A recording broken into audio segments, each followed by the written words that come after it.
Сайн байцгаана үзэгчдээ, Тэнгэр панел эхэлж байна. Та бүхэндээ олон улсын эмэгтэйчүүдийн эрхийг хамгаалах өдрийн мэндийг төвшүүлье.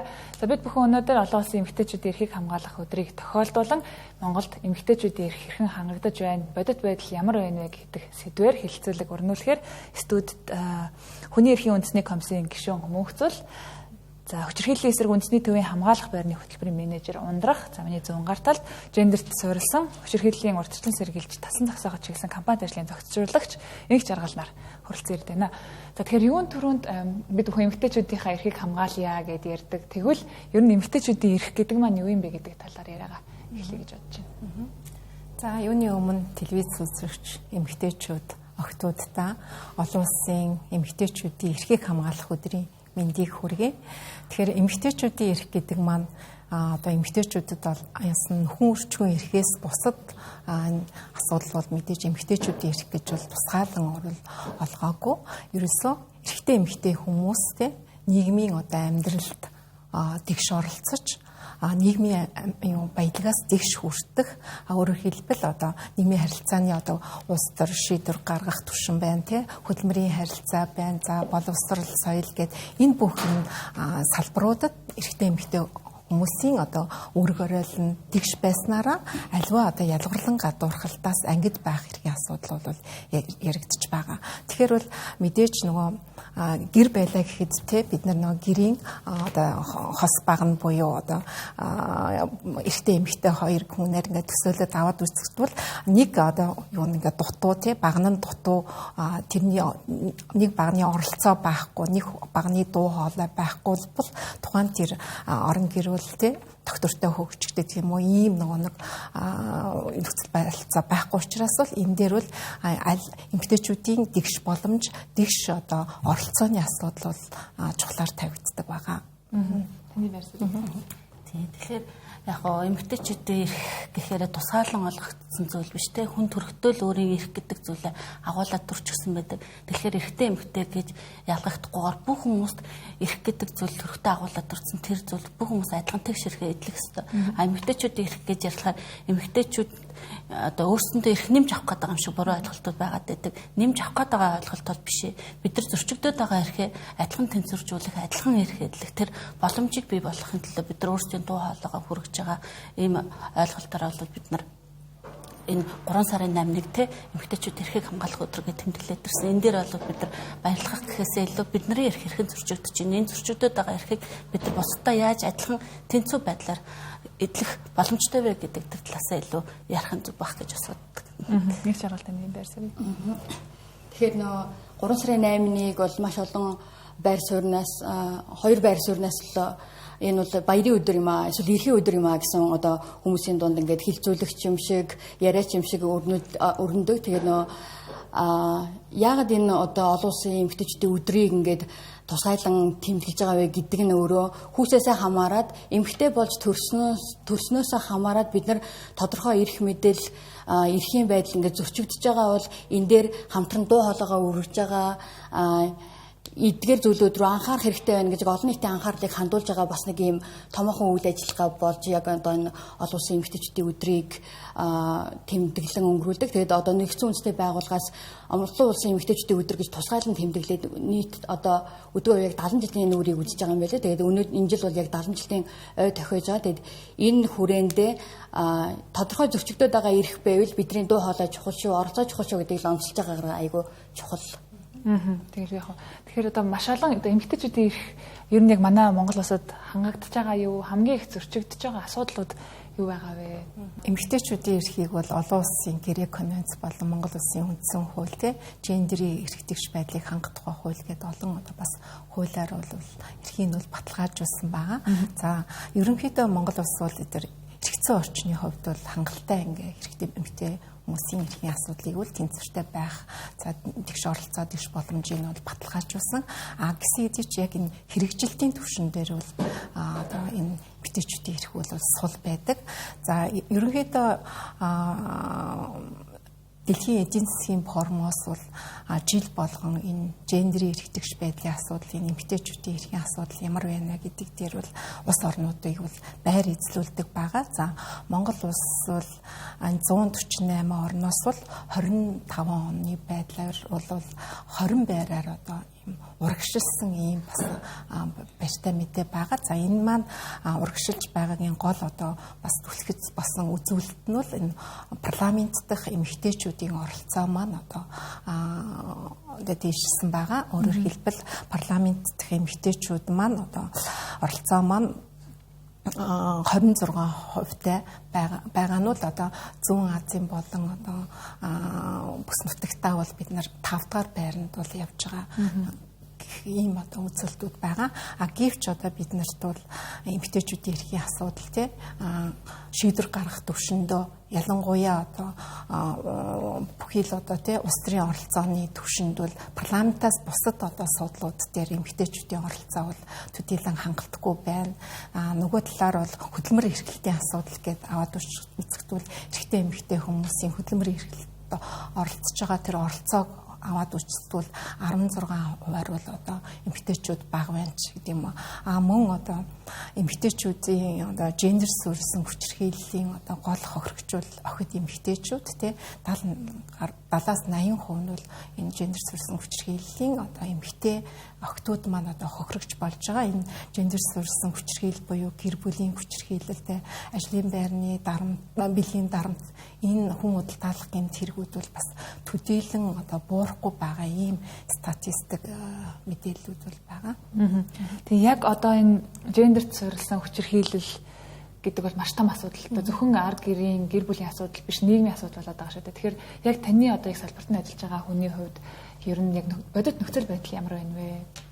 Тийм тэгэхээр яг жил ирэх тусам яг гэр бүлийн хүчирхийлэлтэй тэмцэх тухай эрх зүйн орчнууд бол тодорхой хэмжээгээр бий болж ийн гэвэл бий болж эхэлж байна. Гэр бүлийн хүчирхийлэлтэй тэмцэх тухай хууль батлагдаа, хүүхд хамгааллын тухай хуультай одоо гэр бүлийн тухай хууль бас батлагдах гад шинжилсэн хариулга явагдаж эхэлж байна гэл бидний хувьд бол тогтолцоо бол эхний ээлжинд бүрдсэн биднэрт байна уу гэвэл тогтолцоо маань бол бүрдсэн байгаад байна. Ангидл одоо тулгамдж байгаа ямар асуудал байгаа вэ гэхээр энэ тогтолцоонууд маань өөрсдөө нэгдсэн нэг ойлголттой болгоод тогтолцоо маань хоорондоо уялдаатай хамтарч ажиллаж чадчихэв үү? Нөгөө үйлчлэгээ маань өөрөө хүний эрхэд суурилсан байдлаар бид нар үйлчлэгээ үзүүлж чадчихэв үү гэдэг асуудлууд бас яригдаж эхлэх батна тий.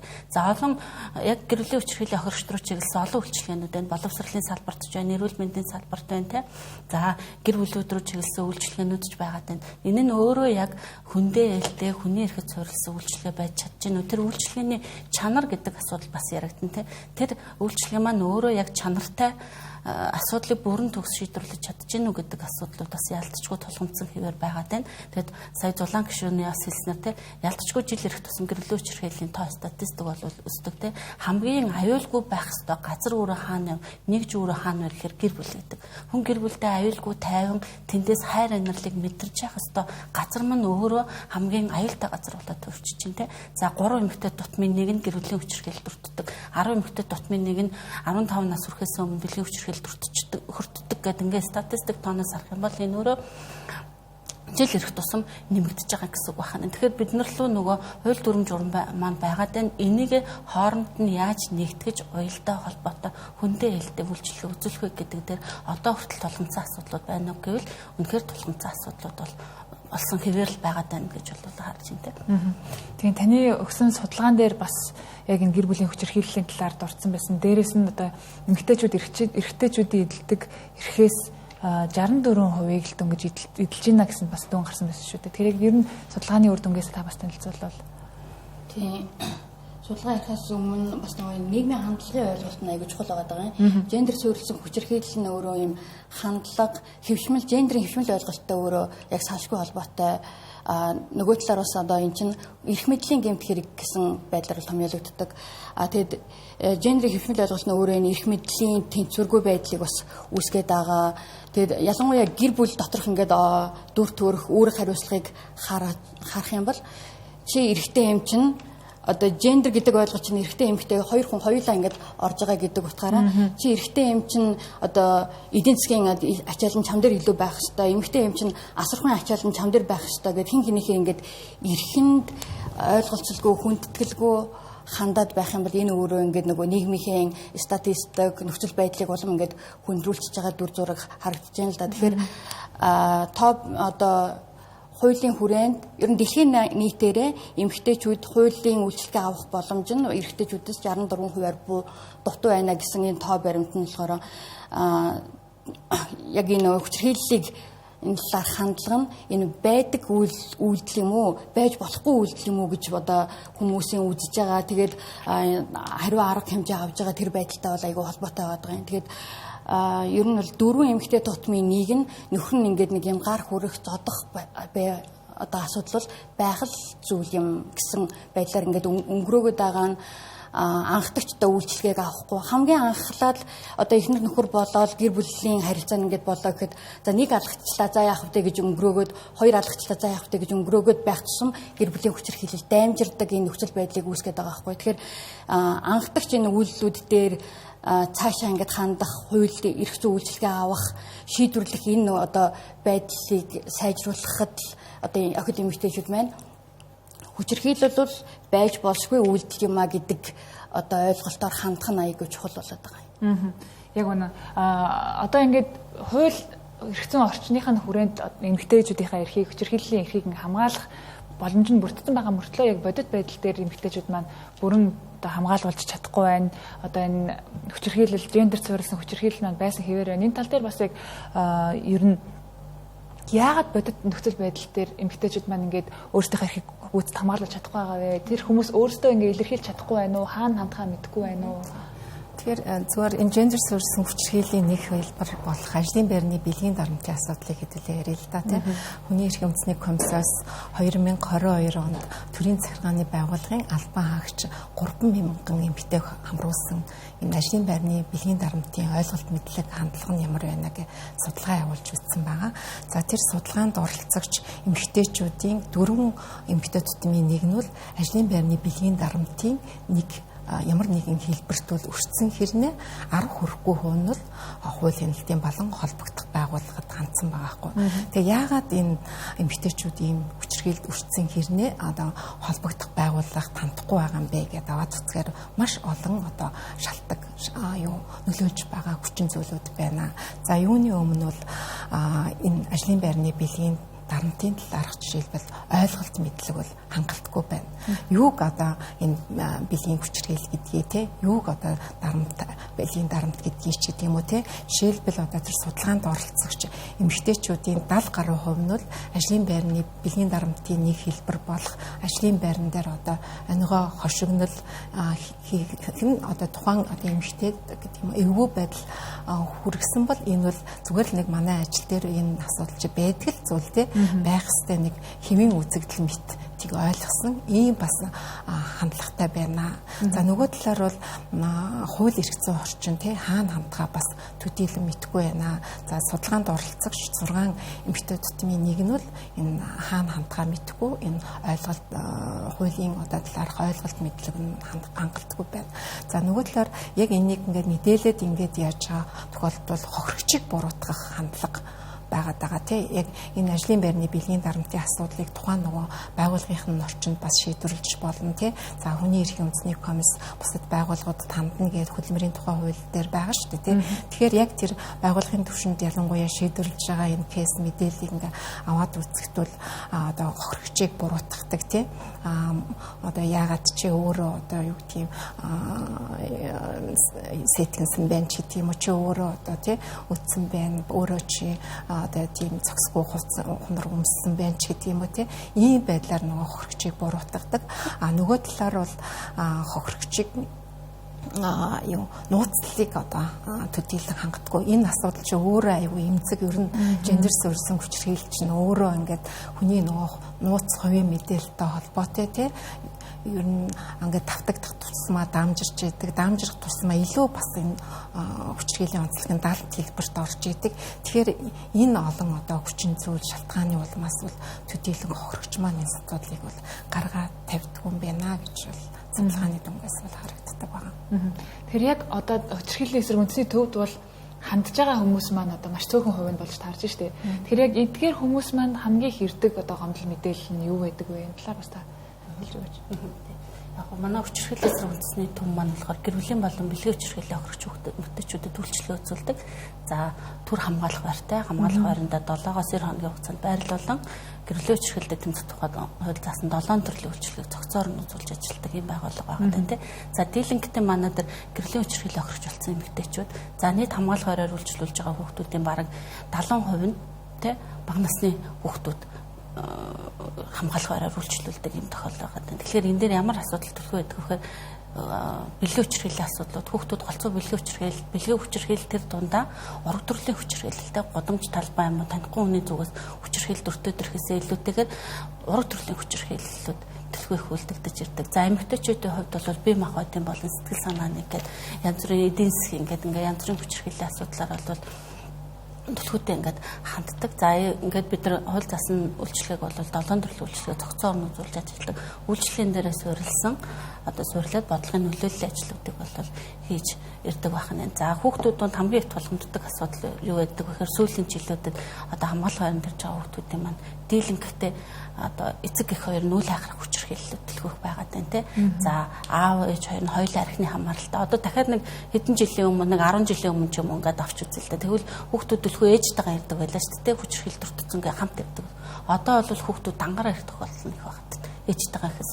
За ээж нь хаана байгаа аав нь хаана байгаа гэхлээр ээж нь архины хамааралтай аав нь архины хамааралтай хүүхдээ үл хайхраад хүчирхийлэлд орчихсон юм асуудлууд байгаа юм тий. За эмэгтэйчүүдийн хувьд дэлхөө маш их хүнд асуудалтай ирдэг тий. Өмнө нь бол шууд зогсонгээ хөхөрсөнгээ ил ирдэг ил одоо хөхрөл бэртэл гэмтэлтэй ирдэг гэсэн бол одоо бол дандаа далд байдлаар тий одоо зогсон мэдэгдэхгүйгээр дотор бэртэл гэмтэлтэй тий. За дээрээс нь сүүлийн үед нэмэгдэж байгаа асуудал нь юу гэхээр захин хүчирхийлэл технологи ашиглан үлдэгдэж байгаа. Өмнө нь бол занал хийлээ дуцаар яриад хажууд нь одоо хил амаар доромжилдог байсан бол одоо хойноос нь техник технологи ашаад мөрдөж мөшөгдөг уцын чагнадаг уцаар нь дагдаг уцан дээр нь одоо нөгөө байршил тогтогч суулгачдаг ч гэдэг юм уу ийм төрлийн хүчирхийлэлүүд төлөвлөгөө одоо нөгөө үйлдэлийн аргууд маань л өөрчлөгдөд байна. Тэгээ улам хүнд улам нөгөө нотлох баримт цуглуулахад улам бэрхшээлтэй хүндрэлтэй өмнө нь бол хөгжсөн зураг авчирч үзүүлээд нотлох баримт болгочдөг бол одоо тэр зураг өөрөө байхгүй захимаар интернет технологи ашиглаж үлдэгдэж байгаа хүчирхийллийн асуудлууд нэлээд төлөвлөх тулгымцсан асуудал болж гарч ирж байна гэсэн. Тэрийг одоо ингээд бидний ярианаас ингээд харахад одоо нэгэнт ингээ үүлдэгдсэн хүчирхийлэлд өртснийхэн дараа биш яаж урьдчилан сэргийлэх вэ гэдэг нь илүү чухал юм шиг санагдаж байна. Тэгвэл ер нь одоо эмэгтэйчүүд охтууд маань яаж өөрсдөө урьдчилан сэргийлэх вэ? Энд нийгэм нь өөрөө одоо эрэгтэйчүүд нухамсартай болж ээж бас энэ хөө гендер зориулсан хүчирхийлэл нь багасах юм болов уу? Энэ тал дээр таны байр суурь. Тэгээд урьдчилан сэргийлэх мэдлэг ойлголтыг одоо юм системтэй одоо тогтолцоотойгоо ингэж холбож өгж байгаа одоо тэр хамтын ажиллагаа маш чухал байдаг л да. Тэгэхээр энийг нь одоо аль одоо нэгж хэсэг нь хариуцж гин гэдэг нь бас айгүй эргэлзээтэй. Тэгээд юуны хувьд бол ер нь бол гендер суурилсан хүчирхийлэл хүний эрхийн асуудлууд дээр олон улсын байгууллага, төрийн бас байгууллагууд бол нэлээд яг хүний эрхэд суурилсан хандлагаар бол одоо үйл ажиллагаа явуулдаг.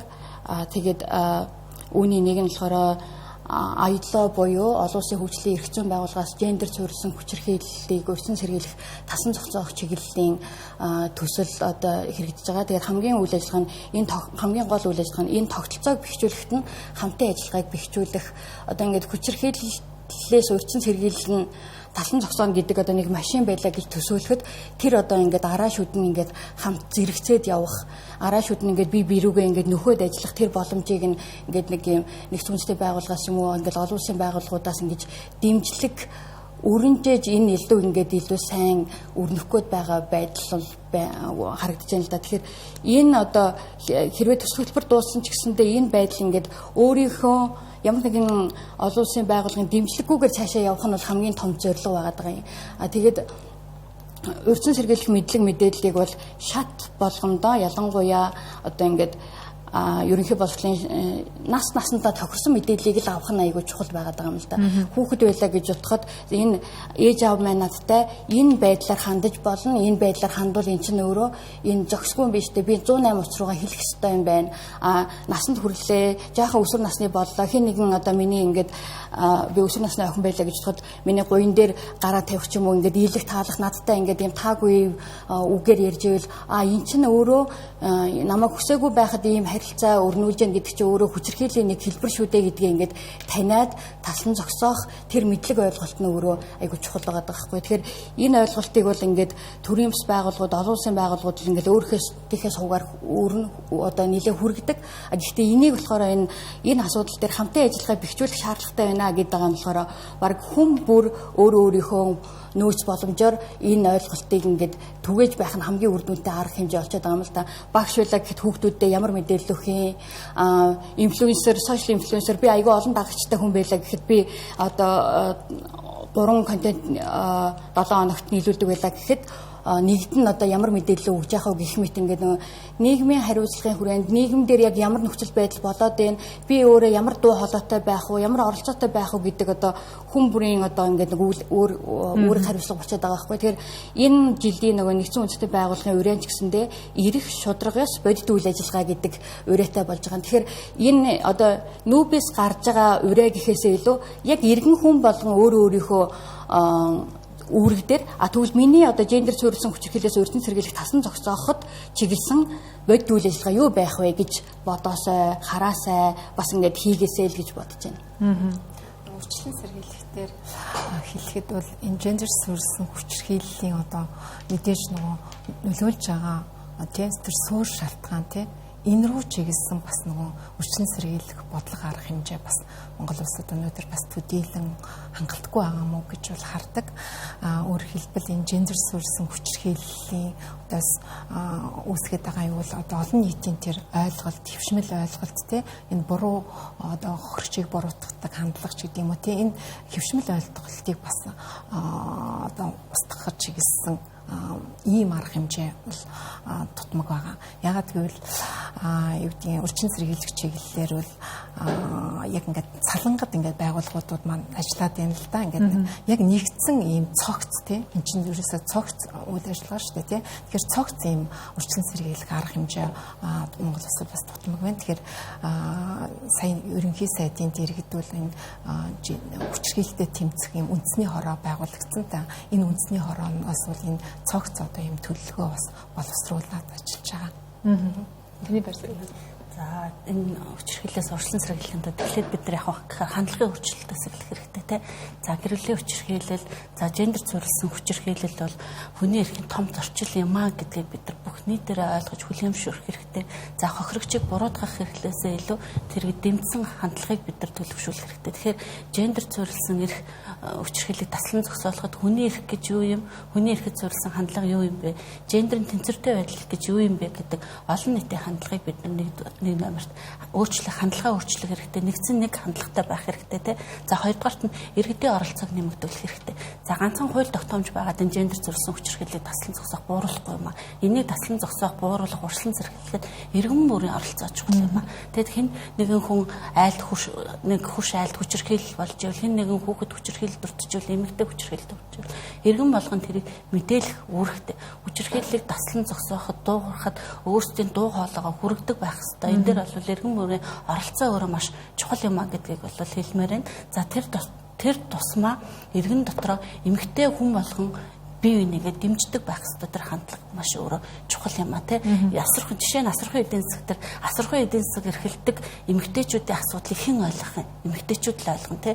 Тэгэхээр эмэгтэйчүүдийн эрх зөрчигдөж байгаа яг энэ үед эмэгтэйчүүдэд дэмждэг, тэдэнд тусалдаг, өөрсдийн зөрчигдөд байгаа эрхийнхаа төлөө хамтдаа дуу хоолойгоо хүргэдэг тэр иргэдийн оролцоог бид бас нэмэгдүүлэх шаардлагатай. За 3 дугаарт нь юу гэхээр бид нар хүний эрхэд суурилсан тогтолцоо бид нар бүрдүүлэх хэрэгтэй. Хэдийгээр тогтолцоо маань байна. Гэхдээ энэ тогтолцоон дотроо хамтын ажиллагаа гэдэг юм байна. Тогтолцоо маань салангад байгаа. Боловсрол нь эрүүл мэндэтэйгээ яаж ажиллах юм? Эрүүл мэндийн байгууллага цагдаатайгаа яаж ажиллах юм? Цагдаа шүүхийн байгууллагатайгаа яаж хамтарч ажиллах юм? Тэнд их хүний эрхэд суурилсан тэр тогтолцоог бий болгочих юм бол урт хугацаанд үйлчлэгээ үзүүлэхээс илүү хурдан шуурхаа шүүхийн шатандаа юм уу цагдаагийн шатандаа тэр хүнд суурилсан үйлчлэгийг яаж хурдан шуурхаа үзүүлж болох юм те. Тэгэхээр үйлчлэгээ маань өөрөө хүний эрхэд суурилсан аюулгүй байдлыг бий болгосон тэр хамтын ажиллагааг бүрдүүлсэн тэр тогтолцооны асуудлыг бид нар шийдвэрлэж ажиллах хэрэгцээтэй болж байгаа. За дөрөвдүгээрт нь юу гэхээр бид нар боловсрлоороо дамжуулаад тэр хүний эрх гендер зүйлсээ ойлголтыг олон нийтэд түгэх хэрэгтэй. Цэцэрлэгийн наснаас нь эхсүүлэл хүний эрх гэж юу юм? Бие биенийг хүндлэх гэж юу юм? Аав нь хүүхдтэйгээ яаж харилцах ёстой? Хүүхд нь өөрөө ээж аав ахмад наснаа яаж хүндэтгэж эрхэд суурилсан байдлаар хандах ёстой вэ гэдэг тэр одоо ойлголт хандлагыг бид нар цэцэрлэгээс нь эхсүүлээд хүүхэд багчуудтай залуучуудтай төлөвшүүлж ажиллах ёстой. Тэгэхээр энийг бид нар хаанаас бий болгох вэ гэхээр боловсрлоороо дамжуулж бид нар бий болгох хэрэгтэй. За тэгээд хамгийн чухал нь юу гэхээр энэ эмэгтэйчүүдэд одоо өнөөдөр эмэгтэйчүүдийн эрхийг хамгаалах өдөр те бид нар эмэгтэйчүүдийн эрхийн асуудлыг яриад байна. Нэмж ирэх тухайн асуудал биш. Эмэгтэйчүүдийн эрх нийтдээ 80-90% нь зөрчигдөд байгаа учраас бид нар зөрчигдөд байгаа эрхээ сэргээх тэнцвэртэй болгох талын дуу хоолойгоо хүргэж ажиллаж байгаа учраас хамгийн их дэмжлэг үзүүлэх ёстой хүмүүс нь хэн гэхээр эмэгтэйчүүдэд дэмжих эмэгтэйчүүд өөрсдийн дуу хоолойгоо олон нийтэд хүргэх нэгдсэн нэг ойлголттой байх нь өөрөө хамгийн чухал юм аа гэж үзсэн. Тэгвэл яг манай нийгэмд одоо ингээд эмэгтэйчүүдийн эрхийг одоо зөрчихөд нөлөөлж байгаа хэвшмэл ойлголтууд бас байгаа шүү дээ. Тэр яг энэ хэвшмэл ойлголтууд нь яг ямар хэвшмэл ойлголтууд байгаад бид нар эднэрийг яаж одоо сайжруулж засаж залруулах ёстой юм бэ энэ талаар бас. Тэр нөгөө гендер гэдэг ярилцлаар эмэгтэйчүүдийн тухай ярих гэдэг юм шиг ойлголт бас буруу ойлголт болчиход байдаг тийм. Гендерийн асуудал гэдэг чинь ганцхан эмэгтэй хүний асуудал биш. Гендер гэдэг чинь эрэгтэй эмэгтэй аль хүмүүсийн холбоотой асуудал байх нь шүү. Одоо бол бид нар гендерийн тэгш байдал ярих гэдэг нь тийм. Гендерийн тэгш байдал гэдэг өөрөө хүүсээс хамаарат эрэгтэй байна уу, эмэгтэй байна уу, хүүсээс үл хамаарат хүн гэдэг утгаар нь тэр хүн адил тэнцвэртэй эрхлэх тухай асуудлыг ярих гэдэг тийм. Тэгэл хэвшмэл ойлголт гэхээр юу гэхээр чи эмэгтэй юм чинь хүүхдээ асрах ёстой. Чи эмэгтэй юм чинь үйлчлэгээнд ажиллах ёстой. Чи эмэгтэй юм чинь тийм арай цалин байх ёстой ч гэдэг юм. Ингээд эмэгтэй гэдэг үүднээсээ хандаад нөгөө ялгарлан гадуурх үйлдэл гаргаад ирэхээр тэнд нөгөө гендерийн тэгш бас байдал байхад. Тэгээ эн чинь өөрөө ганцхан эмэгтэйгийн асуудал үхэхээр нөгөө талд эрэгтэйчүүдийн асуудал хүртэл яригадаад эхэлчихэж штэ. Эрэгтэй юм чинь зоригтой байх ёстой, мөнгөтэй байх ёстой, өндөр цалинтай ажил хийх ёстой гэдэг хэвшмэл ойлголтоор нөгөө шаардлага хамтлагууд ингээд тулгын шаардаад эхэлдэг. Тэгэхээр эрэгтэй хүн болгон яг тэр нөгөө тавьсан шаардлагад нийцэж гинүү гэдэгхээр нөгөө цалин мөнгөгүй, ажилгүй те үгүй бол боловсрол эзэмшээгүй болоод ирэхээрэл нөгөө нийгмийн асуудалд ороод л те эрэгтэй юм чинь арчаагүй үрхээр аваа явчих чадахгүй ч гэдэг юм уу. Энэ нөгөө асуудлууд ч өөрөө гендерийн хэвшмэл ойлголт гэдэг асуудал руу орчиж байгаа байхгүй. Эмэгтэй болохоор л тэгэх ёстой гэдэг те. Тэгэхээр эднэрийг ингээд төрхөөс л те эмэгтэй хүн ямар байх хэвтэй, эрэгтэй хүн ямар байх хэвтэй гэл тий ийм нийгмээс нөгөө дүр стандартыг бид нар ингээд тулгадаг шүү дээ тий. Тэгэхээр энэ бүх нөгөө асуудалчил энэ хүний эрхийн зөрчил гарах тий энэ гендерийн эцэцэд одоо ялгарлан гадуурхалт бий болох гол суурь нөхцөл нь бүр бий болгоод байгаа байхгүй.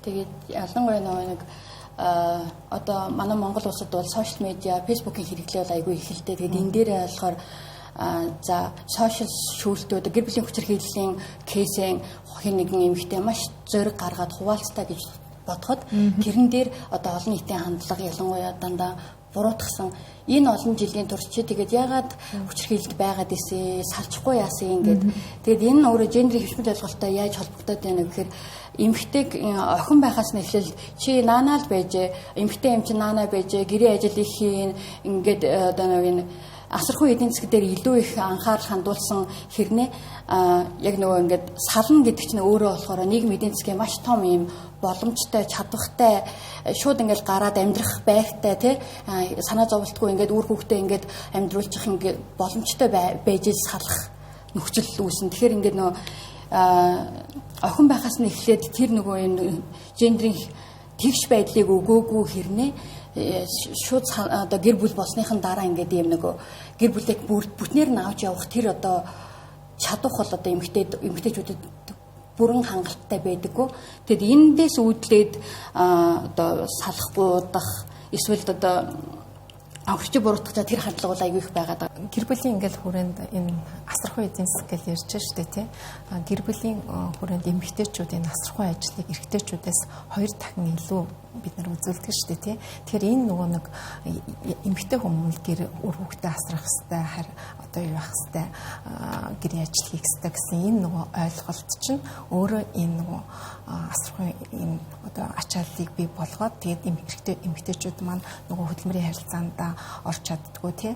За шийдвэр гаргах төвшөнд орч чадахгүй гэд ингээд нөгөө нэг юм араас нь юм чиргүүл ачааг ингээд нэмэгдүүлээд байгаа шүү дээ. Тэгэхээр нийгмийн бүх харилцаанд орох тэр нөхцөл боломжийг ингээд хаагаад ирж байгаа хгүй. Тэгэхээр энэ юу нөлөөлж байгаа гэхээр нөгөө нийгмийн хэвшбэл ойлголт чинь тий эмэгтэй хүн бол гэрийн ажлаа хийх ёстой, ясрахуй ажил хийх ёстой гэсэн энэ хэвшмэл ойлголт нөлөөлж байгаагийн нэг одоо жишээ гэж харж байна. Тийм нөгөө саяны миний хэлэхдээ юу мөнгөцөл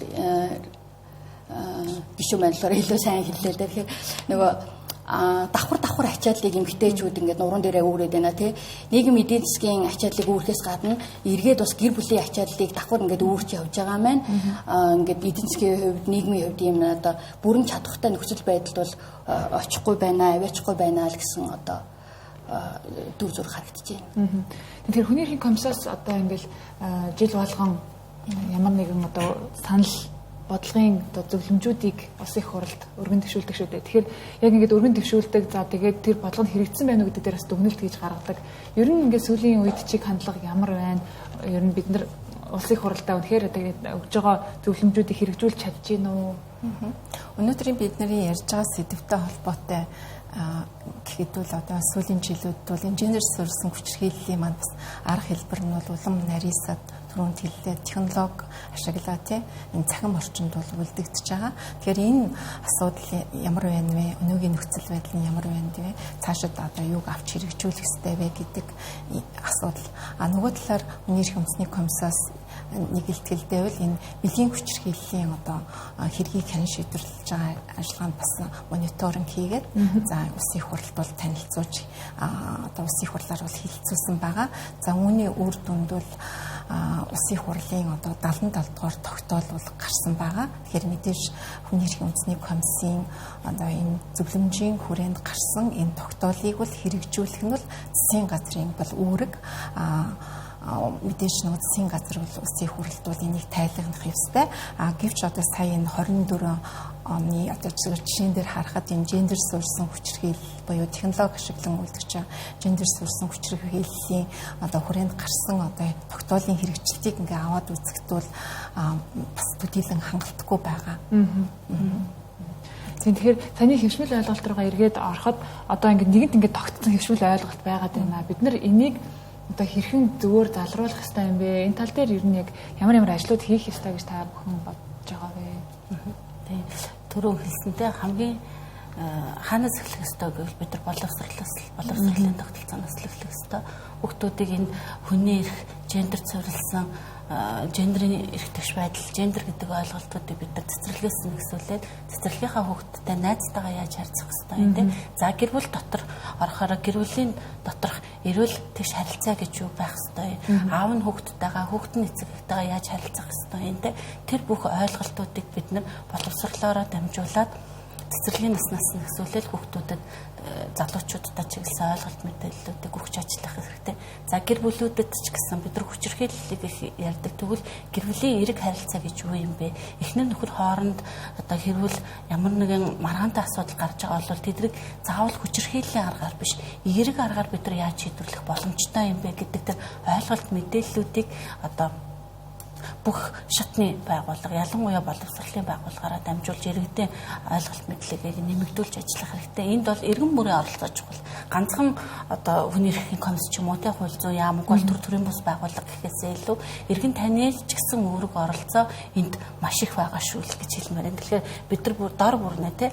За асуудалгүй гэр бүл гэж байхгүй шүү. Гэр бүлээ олгоно л их том бага хэмжээний асуудлууд гарна. Асуудлыг яаж шийдэх вэ гэдэг нь арга нь өөрөө чухал болчихж байгаа. Хүчирхийллийн аргаар шийдэх үү, эрүүл аргаар хоорондоо ярилцаж асуудлыг шийдвэрлэх үү гэдэг. За тэгээд дээрэс нөгөө гэрүүлийн хүчирхийлч өөрөө сонголтын гэмтэрэг гэж бас яригддаг тийм. Энэ гэрүүлийн хүчирхийл үйлдэж асуудлыг шийдвэрлэх байсан уу, хоорондоо ярилцаж ойлголцоод асуудлыг шийдвэрлэж болох байсан уу гэдэг юм сонголтын гэмтэрэг гэж бас ингээд үздэг учраас би иргэд олон нийтдээ уриалж хэлэхдээ альва асуудлыг бид нар хоорондоо эрэг байдлаар ярилцаж асуудлыг шийдвэрлэх ёстой. Энийг бид нар одоо эцэг гэхээсээ хүүхдүүд сурдаг гэдэг шүү дээ. Гэр бүл өөрөө эрэг уур амьсгалтай болоод ирэхэд тэнд өсөж байгаа хүүхдүүд ч зөв хандлагатай хүн эргэн болж төлөвшнө. Тэнд сургууль цэцэрлэгт сурж байгаа багш нар ч энэ ойлголтыг өгөхлөөр эргэн өөрөө зөв тал руугаа төлөвшөөд хүмүүжээд явчих боломжтой гэж үздэг. Тэгэхээр хүчирхийллийн эсрэг үндэсний төвийн гендер суурилсан хүчирхийллээс урьдчилан сэргийлж тасан зогсоогод чиглэсэн компанид ажиллаж байгаа гэдэг хэлсэн шүү дээ. Тэгэхээр энэ ажлынхаа хүрээнд ер нь энэ хэвшинт байгуулалтыг залруулах ямар ажлууд хийж байгаа вэ? Одоо яаж энэ гендер суурилсан хүчирхийллээс урьдчилан сэргийлэх ямар ажлуудыг хийж байгаа вэ? Тэгээд гендер суурилсан хүчирхийллийг ажиллахад айгүй хоёр чухал үндсэн чиглэл байгаа нь нэгдүгээрт нь таньж мэдэх, тасан зогсоох гэдэг хоёр арга хэмжээ байгаа.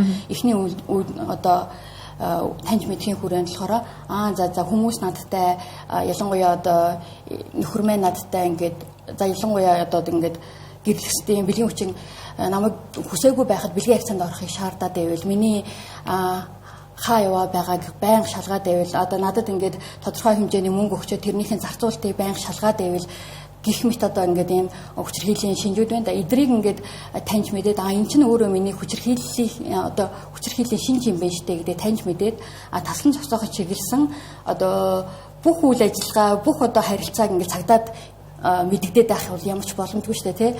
Хэрвээ амь насан эрүүл мэндэд тулсан харилцаа байвал цагдаагийн байгууллагад мэдээлэхээс илүү мэдээлэхээс гадна одоо өөр бусад ийм харилцааны шинж чанартай одоо эрх мэдлийн хувьд чи ингээд илүү их ингээд эрх мэдэлтэй харилцаад байна. Хоёулаа энэ харилцаагаа яаж зохицуулах вэ гэдэг дээр ингээд ийм зөвшөлтслийн ойлголт зөвшөлтслийн одоо тэр арга хэрэгслүүдийг бас нэлээд сайн авч сурах хэрэгтэй юм шиг байна. Тэгэд ялангуяа гэр бүл болохоосоо өмнө л энэ одоо ингээд харилцаа чинь хүчирхийллийн шинж тэмдэг юм байна штэ гэдгийг таньж мэддэг байх нь айгүй чухал юм шиг санагддаг. Тэгэхээр компанид ажил маань болохоор охид залуу эмэгтэйчүүд рүү илүү чиглэсэн байдлаар одоо контентууд, постэр, цовруул ярилцлагуудыг бол төлөвлөж байгаа. Тэгэхээр дөнгөж сая бас хэлсэн одоо энэ хэвшүүл ойлголтыг арилгахж урьдчилан сэргийлэхийн тулд боловсролын системд бид нар анхаарах хэрэгтэй гэдэг. Тэгвэл хүний эрхийн үндэсний комиссараас ер нь ямар одоо санал санаачлагуудыг гаргадаг вэ энэ тал дээр? Тэгэхээр энэ гендер суурилсан хүчирхийлэл бол зөвхөн нэг хөөхөний асуудал биш тийм.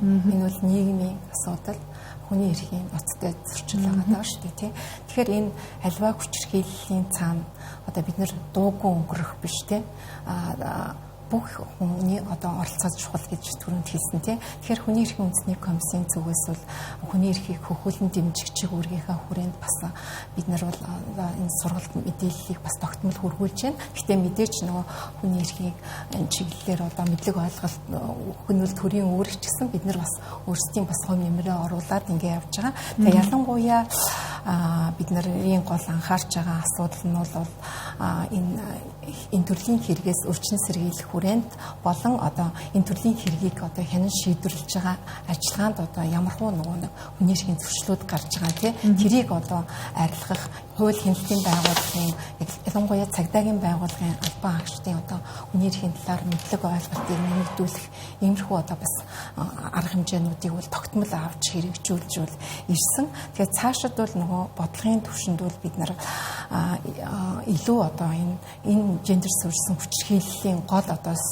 юу гараад байгаа тий тэр суур шалтгаан руу чиглэсэн энэ үр дагаварлуун чиглэсэн энэ бодлого үйл ажиллагааг бол одоо авч хэрэгжүүлэх ёстой гэдэг ийм одоо юу барьж ажилладаг байгаа. Ийм чиглэлээр бол зөвлөж ажилладаг байгаа. Тэгээд хандлагын хувьд болохоор бид нараас боловсрал нэгдүгээр албан боловсрол чухал байна. Хоёрдугаар гэр бүлийн боловсрол чухал байна гэдэг онцлоод байгаагийн үед яг нийтлэг тохиолдог нэг жишээг аваад үзэх юм бол цэцэрлэг дээрээ нэг хүүхэд маажуулаад ч юм уу ангийнхаа хүүхэд ингээд цохиулаад зодуулаад ирчлээ гэж бодоход тэрэн дээр эцэг эхчүүд ямар байр суурьтай ханддаг вэ гэд нийтлэг тохиолдолд бол зөрүүлээд цогчих ч юм уу зөрүүлээд маажчих гэдэг тийм одоо хандлага бол эцэг эхчүүдээс ингээд гараад идэг. Тэгэхээр бид нар бүр багаасаа би ялангуяа одоо хүүхдийн контент дээр ажилладаг хүний хувьд болохоор багаасаа ингээд зөвшөлдсөх соёлыг ярилцах тэр зүйлүүдийг айгүй суралцмаар байна. Тэгээд энэ чиглэлийн агуулга бол манай одоо сургалтын хөтөлбөрүүд рүү бас нэлээд орох хэрэгтэй ингээд харагдаад байгаа. Тэгээд нөгөө талаар бас энэ өөрөө нөгөө тогтолцооны шин чанартай харилцан хамааралтай асуудал гэдэг утгаараа хүний эрхийн одоо асуудал чинь бие биенээсээ харилцан хамааралтай байгаа. Тэгэд гендер суурилсан хүчирхийлэл, гэр бүлийн хүчирхийлэл яагаад жилээс жилд өсөд байна вэ гэхээр энэ дээр одоо чиглэсэн бодлого хөтөлбөрүүд нь хэр ээлтэй байгаа юм бэ? Энэ бодлого хөтөлбөрийг хэн гаргаж байгаа юм бэ гэд бодоод үзэх юм бол одоо бодлого хөтөлбөр гаргаж байгаа хүмүүс нь илүү эрэгтэйчүүдийн оролцоотой л илүү их гарч байгаа тийм. Тэгэхээр энэ дээр гендрийг хэвшмэл ойлголтоос ирээд эмэгтэй хүүхэд ч гэсэндээ шийдвэр гаргах төвшөнд оролцсон чиний дуу хоолой чухал гэдэг зүйлүүдийг охиддоо шилж одоо тэгж төлөвшүүлэх нь маш чухал байгаа. Тэгснээрээ шийдвэр гаргах төвшөнд очин эргэснээрээ нийгмийнхээ одоо энэ хүний эрхийн асуудлуудыг өөрийнхөө байр сууриас эмэгтэй хүнийхээ байр сууриас ээж хүнийхээ байр сууриас илүү ээлтэй болгох гэдэг ажиллах боломжтой л гэж харж байна. Тэгэхээр гендер суурилсан хүчирхийлэл гэдэг бол одоо энэ эмэгтэйчүүдийн эрхийн нэг л одоо хэсэг байгаа шүү дээ. Тэгээд үүнээс гадна бас ямар эрхүүд зөрчигдөж чинь өөр ямар асуудлууд байгаа вэ? Ер нь бол бид түрүүнд хэлсэн бүхий л одоо тий салбаруудад эмэгтэйчүүдийн одоо дэгш оролцоо, дэгш боломжийг л хангах асуудал байгаа шүү дээ. Тэгээ энэ дээр яг бид түрүүнд хэлсэн нөгөө хөдөлмөрийн одоо тий харилцаа одоо дэгш оролцооны асуудал байгаад байгаа. Энэ дээр бол ялгаа нь бол 16.3% байна. За дэгш оролцоо. Нөгөө талаар нөгөө эмэгтэйчүүд маань хөдөлмөрийн харилцаанд оролцох гэхээр нөгөө цэцэрлэгийн хүрэлцээгүй байдал тий эмэгтэйчүүдийн нөгөө асархуй ажил маань араас нь татдаг гэд ийм олон шалтгаанууд бас нөлөөлөд байгаа. За нөгөө талаар бас ер нь бол ялангуяа охидын хувьд бол бас энэ хөрч хийрхийн асуудал бол бас анхаарал татж байна. Өнөөдөр одоо охидын жирэмсэл байна. За бэлгийн хүчирхийлэлд одоо өртөж байгаа хүүхдүүдийн одоо ихэнх нь бол охидууд байгаа шүү дээ тий. Тэгээ энэ бэлгийн хүчирхийлэлд өртөж байгаа энэ охидуудын одоо нөхцөл байдлыг ингээ хараад үзвэл 60 гаруй хувь нь бол гэр бүлийн орчинд гэж байгаа байхгүй. Бид нар чинь нөгөө гудамж талбайд нэг хүүхдээ аюулгүй байх гэл ээж аав чинь ингээ сэрэмжлүүлээд байтал харин гэр бүлийн хүрээнд тий нөгөө хойд эцэг хамгийн одоо танил тал болсон одоо ийм ойр дотны хүмүүсийн зүгээс энэ асуудлууд нь үлдэгдээд байгаа. Тэгэхээр бид нар энэ гэр бүл рүү чиглэсэн тий гэр бүлийн одоо гишүүдийн үүрэг оройл ухамсар одоо энэ аюулгүй байдал руу чиглэсэн ийм одоо гэр бүлийг дэмжсэн ийм бодлого цогц бодлого арга хэмжээ бас өгүүлэгдэж байна гэж харж байна. Тийм. Ер нь бол хүний эрхийг хангахад хүний эрх өөрөө хаанаас эхлэхүүгээр аюулгүй байдлаас анхдагч хэрэгцээ нэг гэр бүлээс эхлэх ёстой тий. Тэндэл хүн аюулгүй байдлаа хангах ёстой. Аюулгүй байхын тулд тэр хүн нэгдүгээр эрүүл байж чадчихэв үү, боловсрол эзэмшиж чадчихэв үү тий. За нөгөө хууль шүүх цагдаагийн байгууллагаас үйлчлэгээ авч чадчихэв үү. Энэ бүх тогтолцооны асуудлуудыг л ярьж эхэлнэ. Тэнд л хүний эрх зөрчигдөө тэнд болохгүй зүйл байгаа бол тэрнээс урьдчилан сэргийлсэн хамгаалсан тий. Тэр тогтолцоог л бид нар яах хэрэгтэй. Аль нэг хүний эрх чинь нэг эрхэн зөрчигдөхөд бусад эрхүүдэнд дагаал зөрчигддөг. Гэр бүлийн хүчирхийлэл гэдэг энэ хүчирхийлэл төртлөө гэж бодоход тэр аюулгүй байдлаа алдна тий. Өөртөө итгэх итгэлгүй болно, шийдвэр гаргаж чадахгүй болно, ажилгүй болно, цалин орлогогүй болно гэл нэг эрх зөрчигдөхөд хүний бүх эрхүүд нь ингээ дагаад зөрчигдөж идэг учраас салбар болгоны оролцоо чухал, салбар болгоны одоо хүний эрх мэдрэмжтэй байх тэр хандлагыг төлөвшүүлж ажиллах нь өөрөө чухал гэж үздэг. Тэгээ нөө хүчирхийлч өөрөө нөө гэмт эрх мэдлийн гэмт хэрэг гэж үздэг. Тэгээд эрх мэдл хизээ бага байдаг вэ? Эсвэл ийм доогуур байдаг вэ гэж үзэхэд хүүхэд ахмад настан эсвэл хөгжлийн бэрхшээлтэй эсвэл ингээд гэртээ хүүхдээ харж байгаа яг ингээд нэг юм орлогогүй байгаа үе гэх ч юм уу тийм нэг юм эрх мэдэлтэй биш байгаа тэр үед гэр бүлийн хүчирхийлэлд өртөх эрсдэл нь өөрөө нэмэгдэж байгаа. Ялангуяа тэр хөгжлийн бэрхшээлтэй бусдын асаргаанд байдаг ингээд ахмад насны хувьд ч гэсэн ингээд хараад үзэх юм бол тэгээд эрх мэдлийн хувьд ингээд аюу доогуур байгаа дагаж энэ үед энэ хүнтэй ингэж харилцаж болох юм байна гэдгийг одоо хүчирхийлэл үйлдэгч нь мэдсэн тохиолдолд энэ үйлдэгдээд байгаа байхгүй. Тэгэхээр хөгжлийн бэрхшээлтэй иргэдийн салбарт ажиллаж байхад ч гэсэндээ энэ нийгмийн үйлчилгээ боловсрол хөдөлмөр эрхлэлт нь ингээд ийм ээлтэй хүртээмжтэй байхгүй бол хин нэгний одоо хүчирхийлэлд өртөх тэр одоо эрсдэл төвчин зүйл бол улам ихсэж байгаа ихсдэг. Тийм учраас ингээд нэг юм ээлтэй тогтолцоол бидэрт хэрэгтэй байна. Тэгээ сая түрүүн бас та дурдсан одоо ингээд сүүлийн хүчирхийллийн нөхцөл байдал нь ингээд технологийн дэвшлийг дагаад өөрчлөгдөд байна. Ялангуяа цахим орчин дах хүчирхийлэл нэлээд одоо асуудал болоод байгаа шүү дээ. Тэгэхээр энэ одоо бодит байдал яг ямар байгаа вэ? Цахим орчин дах одоо хүчирхийлэлд өртсөн хүмүүс ер нь хэр одоо хандж гин сая хүний эрхийн комиссийн технологи ашиглан үйлдвэрч буй гендер сурсан хүчирхийллийн өнөөгийн нөхцөл байдлыг танилцуулсан. За энэ дээр нүүбийн хөгжлийн хөтөлбөрөөс хийсэн судалгаанаас харахад бол судалгаанд хамрагдагч одоо залуучуудын одоо 60 гаруй хувь нь энэ цахим одоо хүчирхийлэл, цахим дарамт дээрлэгэлтэнд бол өртсөн байна. За ерөнхийдөө энэ цахим хүчирхийллийн асуудал бол одоо юу гэдгийг хамгийн дотн харилцаатай байсан одоо гэр бүлийнхаа хүний одоо тийм дотны харилцаатай байсан тэр бичлэгээ одоо ил гаргаж тамина гэж айлгаж сүртүүлэгч гэдэг юм уу тийм энэ нууц хувийн мэдээллүүдийн задлан ч гэдэг юм уу өнөөдөр нэг хоёр хүн биенийгаа ингээд зодоод цохиод авдаг байсан бол цахимаар дамжуул тэр одоо дарамтлах иймэрхүү асуудал бол түгээмэл байгаа. Тэгтэл Монгол улсад бол нэгдсэн үндэсний байгууллагын зүгээс бол энэ технологи ашиглан үйлдвэрчүүд гендер сурсан хүчирхийллийн 30 гаруй юм үйлдэлийн арга хэлбэр тийм нэр томьёонуудыг ингээ гаргаад тавцсан. Тэгэхээр энийг ингээд хүний эрхийн үндэсний комисс болон хүчирхийллийн эсрэг үндэсний төвийн бид нар одоо ингээ төрөвчсөн ийм судалгаа үнэлгээ хийсэн байгаа. За ингээд аваад үзэхэд бол зарим одоо үйлдэлийн хэлбэрүүд бол ерөөсөө юм хууль тогтоомжинд бол эрүүгийн ялангуяа хуульд бол тусгагдаагүй асуудлууд байна. Жишээлбэл одоо онлайн гүрүүмэн бие хүүхдтэй тий цахим байдлаар ингээ холбоо тогтоогод биеийн одоо харилцаанд орсон асуудал. За троллинг буюу одоо хүн хин нэгний одоо нэр төрд ингээ бүр зохион байгуулалтаа хамтдаг. Ялангуяа энэ шийдвэр гаргах төвшөнд одоо ажиллаж байгаа эмэгтэйчүүд рүү тий чиглэсэн одоо тэдний одоо нэг одоо алдааг бол тий одоо хийж байгаа ажил үргийг одоо шөмжлөхөөсөө илүү хувийн асуудлуудын тий гэр бүлийн асуудлууд нь орж ингэж эмэгтэйчүүдийг шийдвэр гаргах төвшөнд оролцоог бууруулахад чиглэсэн ийм одоо ажлууд тий өрнж байх жишээтэй цахим гих мэтэр одоо троллингийн асуудал за дипфейк буюу одоо дүрээ ингээс өөрчлөөд бусдын одоо нэр төрд халдж байгаа зэрэг тийм энэ асуудлууд бол Монгол улсын одоо хууль тогтоомжинд бол тусгадаагүй тухайн одоо гэмт этгээд бол одоо ял завшаад явж байгаа ийм асуудал.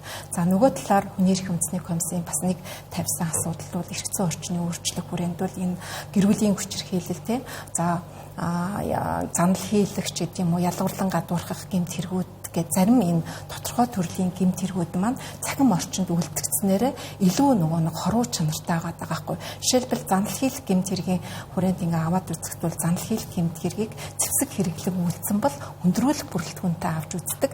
Тэгтэл энэ нөгөө цахим орчинд одоо занал хийх гэмт хэрэг үлдгэснээр тэр нөгөө хүний хувийн мэдээлэл гэх юм эмзэг мэдээлэл нь маш хурдан төргөн одоо тархаж та тий тэр хүн одоо хоёр хүний хооронд занал хийлжсэн асуудал чинь мэдээлэл нь маш одоо олон нийтийн сүлжээгээр цацагдаж тэр хүний одоо нэр төрийг бол байхгүй болгодог. Тэгэхээр энэ судалгаанд оролцогч хүүхдүүдийн дунд энэ цахим дарамт хүчирхийллийн талаар судалгаа аваад үзэхэд бол хүүхдүүдийн 60 гаруй хувьнууд энэ цахим орчны дарамт хүчирхийллийн улмаас амиа хорлох юм талаар ярьж байсан гэдэг. Тэгэхээр энэ бол маш нөгөө хүн сэтгэл зүйн болон одоо тэр үр дагавар нь айгүй хоруу чанартай. Тийм учраас энийг бол хүндрүүлэх бүрэлдэхүүнд авч үзгийг бол хүний эрхийн үндэсний комиссоос одоо шаардаж бас улсын хурлын тогтоолд бол энэ асуудал бол тусгагдсан байгаа. Ер нь хүний хүчирхийллийн эсрэг үндэсний төвд яг энэ цахим одоо хүчирхийлэлтэй холбоотой хэрэгүүд ирдэг вэ? Тэгэхээр одоо бол нийт ирж байгаа үйлчлүүлэгчдийн бараг 80-90% давхар цахимаар ингээд хүчирхийлэлд өртсөн байх те гэр бүлийн хүчирхийлэлд өртдөг сэтгэл санаа бие махбодын хүчирхийлэлд өртдөг давхар нөгөө цахим технологи ашиглан үлдэж байгаа хүчирхийлэлд өртөдөг. Одоо гэр бүлийн хүчирхийлэлд өртөд ирсэн эмэгтэй байлахад нөхөр давхар утсаар юм уу интернет фэйсбүүкээр давхар дарамталдаг. Аггүй бол хувийн фэйсбүүк руу хаяг руу нэвтэрч орж худлаа буруу мэдээлэл тавьдаг ч үгүй юм уу. Энэ төрлийн хүчирхийлэл бол давхартуулаад ингээд ороод ирчихэж байгаа тохиолдол байгаа тийм. Тэгээ бодит нөхцөл байдал дээр яг бидэнд бодиттой хор гим хор учруулсан тохиолдол тэр бол эрэг уурлаар зөрчлийн уулаар хариуцлага хүлээлгээд байгаа хэрнээ яг захим технологи ашигласан хүчирхийлэлээр хариуцлагын асуудал яригдж байна гэхэд тэрийг бол хэрэгсэхгүй дийлэнхтэй хэрэгсэхгүй болгоод ингээд орчиж байгаа тохиолдлууд бол байгаад байгаа учраас ялцчгүй энэ чиглэл рүү бид нар бодлогын нөлөөлөл хууль эрх зүйн орчин шинжилэлт өөрчлөлтүүдийг хийх шаардлагууд бол байгаа.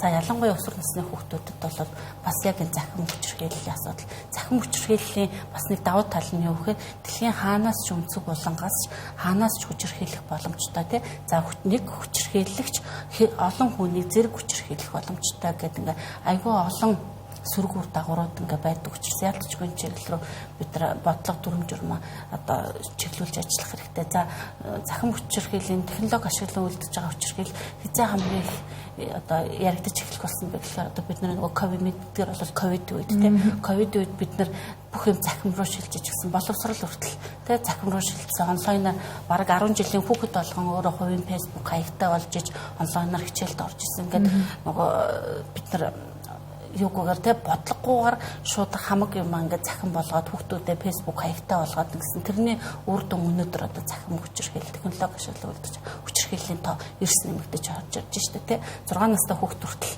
хичээлээ хийхин тулд фэйсбүүк хаягтай болж ашигтай тэгээ эцэг их нь ажилдаа явж нөгөө хүүхд чинь ямар ч хяналтгүйгээр интернет орчинд үлдчихэж байгаа гэсэн үг. Тэгэхээр одоо бас нөгөө судалгаанаас харахад Монгол улсын бараг 90% нь тийм энэ техник технологи захим юунд бол шилжчихсэн байна. Интернет орчинд бол ажилтдаг гэж байгаа байхгүй. Тэгэхээр тэнд бараг 10 хүүхэд тутмын 8-9 нь интернетэд одоо хажигтай ямар нэгэн байдлаар бэлгийн дарамт хүчирхийллийн асуудалтай бол таарч исэн, уншсан, мэдсэн үг бол хүчирхийлэлд өртсөн гэсэн юм өндөр тоом үзүүлэлттэй бас гарч ирдэг. Ялангуяа нөгөө эцэг эхчүүдийн дунд ингээ авсан судалгаагаар эцэг эхчүүд бол нөгөө хүүхдийнхаа тэр цахим дарамтанд өртөж байгаа асуудлыг бол нөгөө хяналт тавьдаг гэсэн хэрнээ одоо хүүхдүүд нь аль үшээ тэнд өртсөн байх жишээтэй тий. Тэг яаж тэр хяналтыг тавьж яана гэхээр нэг гар утсыг хурааж авдаг ч юм уу тий нэг цагийн хязгаарлалтуудыг л тогтоодог.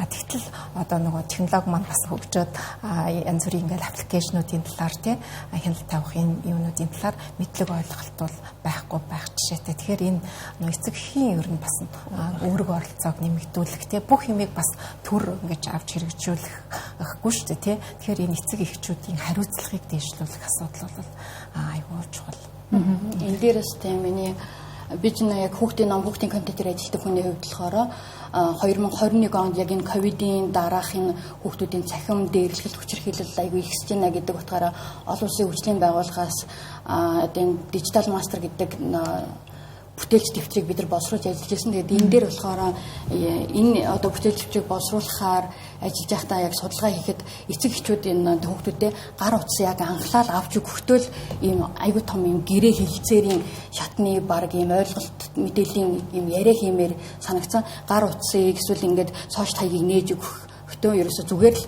шууд ингээл аваад өгчдөг. Тэгэд энэний чинь ард маш том хариуцлага байдаг, маш том үүрэг байдаг, бас эрсдэл байдаг гэдгийг сануулж ээж одоо энэ одоо сошиал орчиндх бүр сошиал орчиндх нийгмийн харилцаа гэж байгаа юм шиг айгүй том нэг харилцаа өрнөж штэ тий.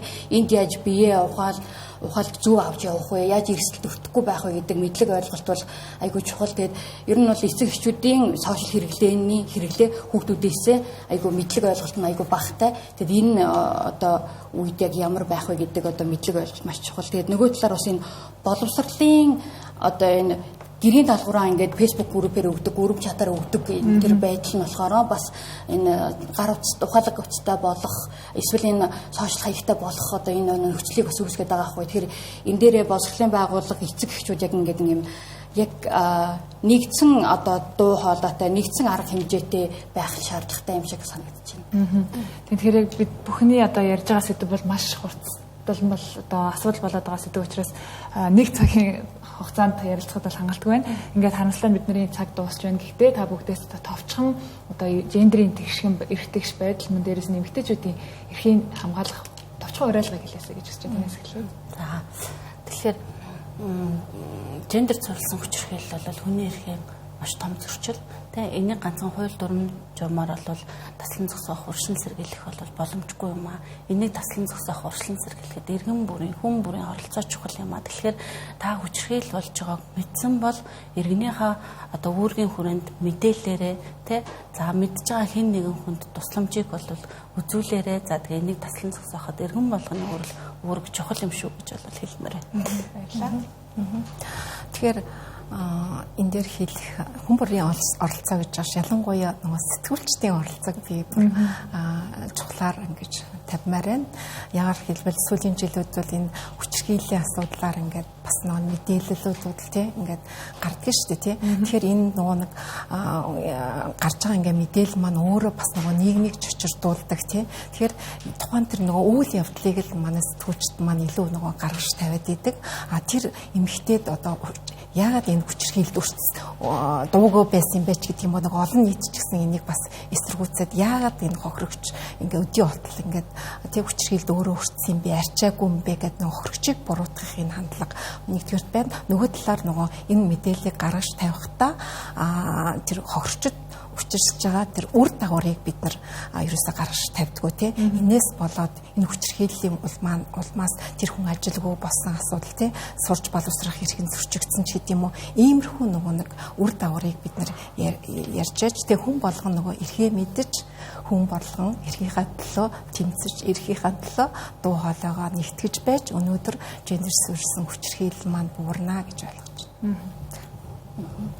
Хүний эрхийн байдал ингээд бодит болоход хандлагын асуудал айгүй чухал гэж бид нар ярилцлаа. Тэгээд энэ хандлагын асуудал дээр бид нар ингээд бие биедээ айгүй зөөлхөн, хайртай, бие бие дэмжсэн тийм байдлаар л ханддаг байх нь маш чухал байна. Тэгээд ингээд найз нөхөд байвал чи минь ойр зүгээр үү, ойрд яагаад холбогдохгүй байна гэд бие биедээ ингээд санаа тавьсан.